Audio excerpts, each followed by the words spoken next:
Olá, professor. Vamos falar um pouco sobre os desafios.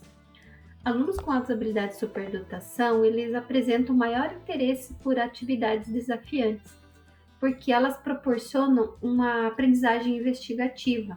Como já é deles essa característica pela busca pelo algo a mais, os desafios possibilitam desenvolver a capacidade de pensar e não somente reproduzir o que aprendem. Para isso, se faz necessário conhecer a área ou as áreas de interesse, com o objetivo então de fornecer subsídios para ampliar o conhecimento sobre elas. Outra questão que os desafia é o convívio com crianças, adolescentes mais velhos ou mesmo adultos. Já foi falado nos outros vídeos, né? Eles veem essa relação como uma relação que os desafia, como uma fonte de conhecimento. Por isso, tem preferências sobre esse tipo de convívio. Para atendê-los, o sistema de ensino ele pode organizar as turmas então com estudantes mais novos junto com estudantes mais velhos. Desde que ambos estejam no mesmo desenvolvimento escolar, mesmo nível, desde que essa convivência seja confortável e benéfica para ambos os estudantes, não há problema nenhum. Eles interagem positivamente entre seus pares. Atente-se, professor, cada aluno é único, com suas próprias habilidades, interesses, desafios e requisitos de aprendizagem. Portanto, adotar uma abordagem personalizada para atender as necessidades de cada aluno, ele requer um compromisso contínuo com a avaliação, uma constante reflexão, planejamento, colaboração entre os educadores, pais e os profissionais da área. Isso é muito importante existir essa conexão, essa conversa, entre essa reflexão entre todos que trabalham com o aluno com o comportamento de superdotação. Neste momento, vamos trazer algumas sugestões e estratégias que podem ser usadas no AE.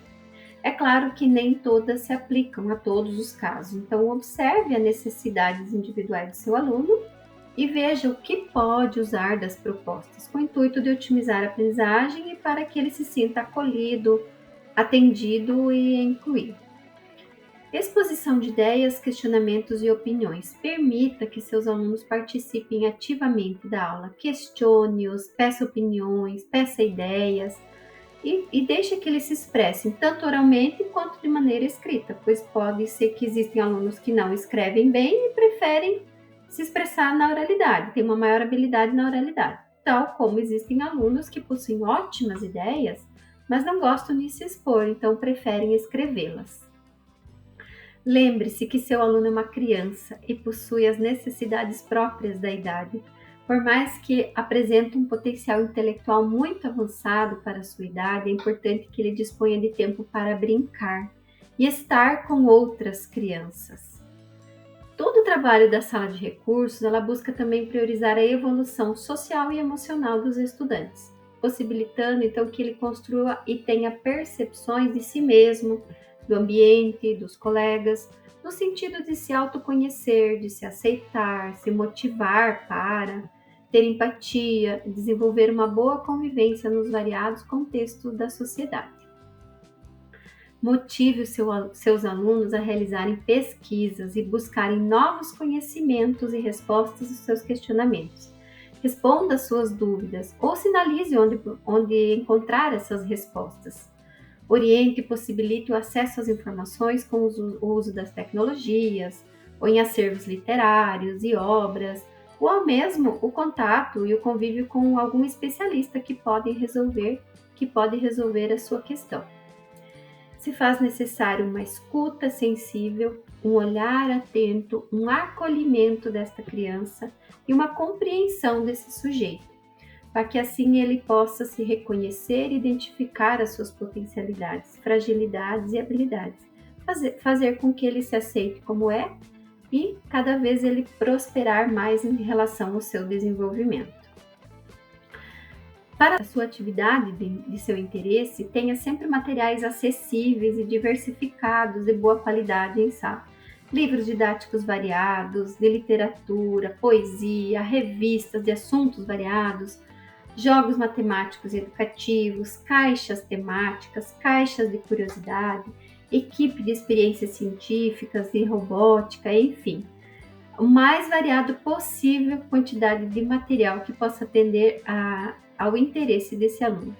Inclusive, no material obrigatório, deixei disponível toda a lista que foi elaborada por Delu sobre o ideal, né, de termos de material ideal para a sala de recursos. Devemos correr atrás desse ideal, não ficar nos limitando ao que tem lá. Então, estabelecer parcerias, logo vou falar sobre as parcerias, que é uma forma de a gente equipar, de melhorar a nossa sala de recursos, para assim então atender a área de interesse do nosso aluno. Cuidar com as exposições, as habilidades desses alunos, elas podem ser estimuladas, precisam ser estimuladas, contudo, tomar cuidado para não ser supervalorizadas. A exposição da dotação, ela pode fazer com que a criança tenha dificuldade em ser aceita pelos colegas, gerando internamente e externamente, um conflito socioemocional. Muitas crianças se camuflam, então elas não demonstram o seu potencial porque elas têm percepção de serem diferentes. Então tem que tomar muito cuidado com as exposições por conta disso, né? Deixar eles se expressarem com conforto a hora que eles se sentirem bem e se sentirem preparados. Oferecer oportunidades de construção de conhecimento referente à aprendizagem de métodos, técnicas de pesquisa e ao desenvolvimento de projetos. Para impulsionar essas ações, desenvolve-se por meio de parcerias. Para impulsionar essas ações, desenvolva projetos por meio de parcerias com outras instituições. Já vamos falar das parcerias, visando a ampliação das oportunidades educacionais para os estudantes. Aceite a diversidade, e quão diversidade há em nossa sala de aula, né? E as suas diferentes formas de expressão. Cada ser é único e deve ser reconhecido e pertencer ao espaço onde ele está. Compreenda as diferentes necessidades relacionadas ao desenvolvimento social, afetivo e psicomotor. Não compare desempenhos e aceite o ritmo de aprendizagem dos alunos. A conscientização. Falar sobre esse assunto, estabelecer um diálogo com a família, orientando de que as habilidades demonstradas não são garantias de um futuro promissor e que prospectar muitas expectativas positivas extremamente elevadas pode resultar em uma frustração para ambos, tanto para os pais quanto para as crianças. Então, tomar cuidado em relação a isso e a melhor forma é o diálogo e a conscientização. Proporcionar acesso a espaços de conhecimento, a realização de atividades de oficinas, eventos socioculturais, feiras culturais, entre outros. Possibilitar o desenvolvimento das habilidades em situações reais de aprendizagem, então como um sujeito ativo da sua aprendizagem, utilizando técnicas de trabalho que favoreçam a reflexão, a discussão e a participação individual e coletiva. Então, outra questão importante do trabalho do AIE, que se faz necessário falar, são as parcerias, porque elas viabilizam meios da gente colocar as crianças, os estudantes, em contato com os variados conhecimentos. E, novamente, vocês, professores, serão os mediadores para possibilitar essas parcerias. Inclusive, elas podem ser intermunicipais, conforme a necessidade da sua localidade ou da sua região. Essas parcerias, elas possibilitam ações de cooperação técnicas. Podem ser empresas, universidades, associações, institutos, instituições de conhecimento ou algum órgão que já faça trabalho desenvolvido junto ao público da educação especial e, preferencialmente, junto ao público de crianças, de estudantes com altas habilidades e superdotação. As principais finalidades dessas parcerias são o incentivo ao conhecimento, então às pesquisas, ao pensamento crítico e criatividade, ao desenvolvimento de atividades de projetos educacionais inovadores que promovam o desenvolvimento das potencialidades dos estudantes.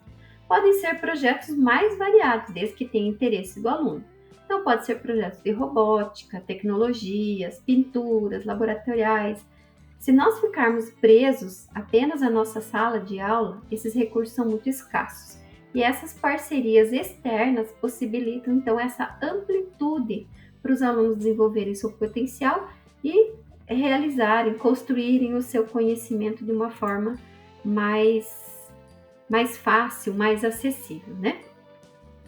Então, é importante que se estabeleça condições dessas parcerias, com base em acordos claros, pré-formalizados, então que se definam as responsabilidades de cada parte, assim como os objetivos a serem cumpridos e alcançados, e os recursos a serem disponibilizados, assim como meio de transporte, então, porque vai haver uma locomoção desses alunos até essas instituições, até essas parcerias. Então, os pré-combinados, professor, também você é responsável por fazer. Além disso, é fundamental que ações empreendidas estejam alinhadas com as diretrizes e as políticas educacionais vigentes e que visam o benefício dos estudantes, bem como também de suas famílias e dos professores. Então, a construção do conhecimento ela deve ser para ambas as partes. Todos devem evoluir, todos devem ser aprimorados. Bom, professores, chegamos ao término dos nossos vídeos, mas eu tenho a plena confiança de que sua jornada rumo à identificação e ao atendimento educacional especializado na perspectiva inclusiva para alunos com comportamento de superdotação, ela não termina aqui. Então, espero que seu compromisso em contribuir para uma escola inclusiva ela seja duradouro. Continue buscando seu conhecimento, se envolvendo ativamente nessa construção. Vamos continuar nossas reflexões e nossas comunicações lá no fórum. E até mais!